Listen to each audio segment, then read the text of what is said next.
Hello दोस्तों, स्वागत है आपका हमारे चैनल पर। आज हम बात करने वाले हैं एक ऐसे वायरस के बारे में जो बहुत ही खतरनाक है और जिसने इंडिया के कई राज्यों में अपनी छाप छोड़ी है। इस वायरस का नाम है चांदीपुरा वायरस। अगर आपको अपनी और अपनी परिवार की सुरक्षा की चिंता है तो इस वीडियो को जरूर देखें।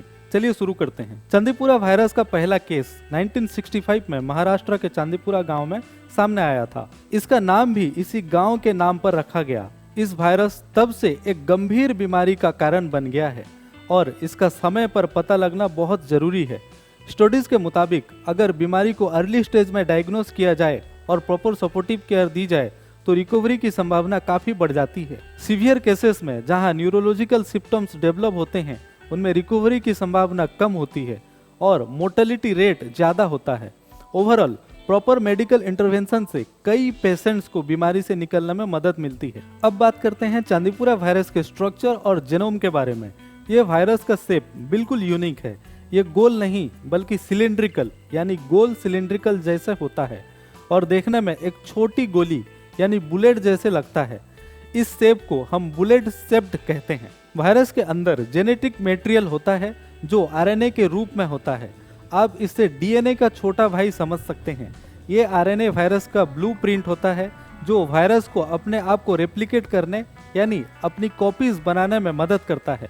वायरस के बाहर एक प्रोटीन का लेयर होता है जो इससे सुरक्षा देता है और होस्ट सेल में एंट्री करने में मदद करता है। जब ये वायरस हमारे शरीर में एंटर करता है तो ये हमारे सेल को इन्फेक्ट करता है और उनमें अपने आरएनए को इंसर्ट करता है। ये आरएनए हमारी सेल्स को वायरस की और कॉपीज बनाने के लिए मजबूर करता है।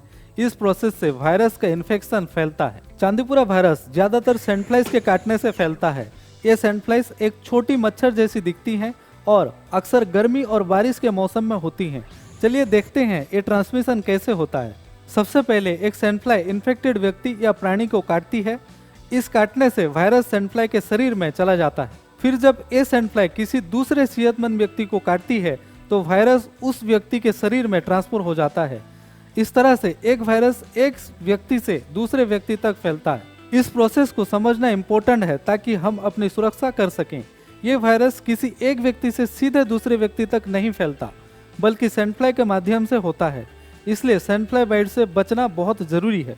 हाल ही में चांदीपुरा वायरस का कहर फिर से महाराष्ट्र और गुजरात के कुछ हिस्सों में देखने को मिला है। ये आउटब्रेक्स अक्सर मानसून सेशन में होते हैं जब सैंडफ्लाइज का पॉपुलेशन पीक पर होता है। इस बार भी कई केसेस रिपोर्ट्स किए गए हैं, खासकर बच्चों में, जो इससे और भी खतरनाक बनाता है। रिसेंट रिपोर्ट्स के मुताबिक कई बच्चे इस वायरस से प्रभावित हुए हैं और कुछ की मौत भी हुई है। चांदीपुरा वायरस के कई आउटब्रेक्स पिछले कुछ दशकों में देखने को मिले हैं। सबसे पहला आउटब्रेक 1965 में महाराष्ट्र के चांदीपुरा गांव में रिपोर्ट हुआ था, जहां इस वायरस का नाम भी पड़ा। इसके बाद 2003 में महाराष्ट्र के अकोला और नागपुर डिस्ट्रिक्ट में एक मेजर आउटब्रेक्स हुए जिसमें कई बच्चों की मौत हुई। 2004 में गुजरात और आंध्र प्रदेश में भी चांदीपुरा वायरस के केसेस देखने को मिले। ये आउटब्रेक्स मानसून के दौरान हुए जब सैंडफ्लाइज का पॉपुलेशन ज्यादा होता है। हर बार ये वायरस ज्यादातर बच्चों को प्रभावित करता है जिससे ये और भी गंभीर हो जाता है। 2009 और 2010 में गुजरात और महाराष्ट्र के कुछ हिस्सों में फिर से आउटब्रेक्स देखने को मिले। इन सभी केसेस में सिम्टम्स और इफेक्ट्स लगभग एक जैसे ही थे। बुखार, सरदर्द, उल्टी और सीवियर केसेस में न्यूरोलॉजिकल सिम्टम्स जैसे सीजर्स और कोमा। चांदीपुरा वायरस के लक्षण जल्दी सामने आते हैं। आइए देखते हैं इसके कुछ मेन लक्षण जैसे तेज बुखार, सरदर्द, उल्टी। अगर ये बीमारी आगे बढ़ती है तो न्यूरोलॉजिकल सिम्टम्स देखने लगते हैं जैसे सीजर यानी झटका आना, दिमाग का ठीक से काम न करना, बेसुध हो जाना यानी कोमा में चले जाना। सीवियर केसेस में ये वायरस मौत का कारण बन सकता है, खासकर बच्चों में। चांदीपुरा वायरस का डायग्नोसिस लेबोरेटरी टेस्ट से होता है। कुछ कॉमन मेथड्स हैं जैसे पहला पीसीआर टेस्ट जो वायरल आरएनए डिटेक्ट करता है। दूसरा ब्लड सैंपल से वायरस को अलग करना, वायरस आइसोलेशन। तीसरा सर्जिकल टेस्ट जो स्पेसिफिक एंटीबॉडीज को डिटेक्ट करती है। अर्ली डायग्नोसिस से ट्रीटमेंट में मदद मिलती है और बीमारी को सीवियर होने से रोका जा सकता है। फिलहाल इस वायरस का कोई स्पेसिफिक इलाज नहीं है। ट्रीटमेंट सपोर्टिव केयर पर बेस्ड होता है। बुखार कम करने के लिए एंटीपायरेटिक्स, झटके कंट्रोल करने के लिए एंटी कन्वुल्सेंट्स, सीवियर केसेस में incentive care support. Early diagnosis और प्रॉपर केयर से पेशेंट्स को रिकवरी में मदद मिल सकती है। चांदीपुरा वायरस से बचने के लिए प्रिवेंशन बहुत जरूरी है। ये कुछ प्रिवेंटिव मेजर्स हैं। इंसेक्ट रिपेलेंट्स का यूज करके सैंडफ्लाई बाइट से बचें।